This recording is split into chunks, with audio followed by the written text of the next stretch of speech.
हो जाता है। जितेंद्र का हाथ टपक पड़ा तो आखिर डर किस चीज का भाई? विपक्ष का मुझे पहली बात तो मुझे ये समझ में नहीं आता। चुनाव लोकतांत्रिक व्यवस्था से चुनाव लड़ा जाता है। अब वो हर विपक्ष कोई भी अगर सुधार के कोई कार्यक्रम आ रहे हैं तो चुनाव के, तो उसमें उनको शंका होती है।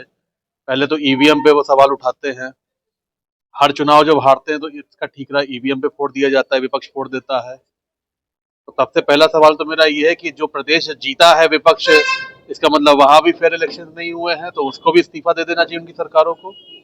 दूसरा, वन नेशन वन इलेक्शन जो हमारी सरकार लाना चाहती है, और उसका केवल और केवल एक मकसद है कि पूरे देश में एक साथ विधानसभा और लोकसभाओं के चुनाव हों। एक तो उसमें सबसे पहले संसाधनों की भी कमी हो, संसाधन भी कम लगेंगे, समय भी बचेगा।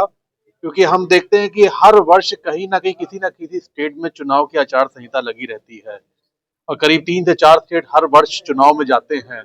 जिन स्टेटों में चुनाव की आचार संहिता लगती है वहां पे भी विकास के कार्य बाधित होते हैं।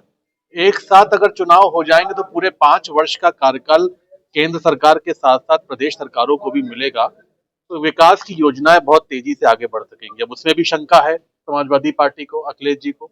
मैंने तो उनसे पूछा है कि आखिर डर किस बात का? लोकतांत्रिक सरकारें जो जनता के हित में आती हैं वो 5 वर्ष चलती हैं।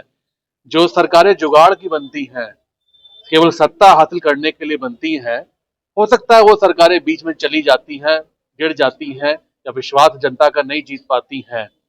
तो क्या सवाल, क्या शंका उनको है, उनको बताना चाहिए। मैंने, हमारी पार्टी, हमारी सरकार इस पक्ष में है। माननीय प्रधानमंत्री जी का विजन है कि देश में एक इलेक्शन एक चुनाव हो, वन नेशन वन इलेक्शन हो। और आपने देखा कि संसद में भी अगले हफ्ते इसका बिल केंद्र सरकार, हमारी सरकार लेकर आ रही है।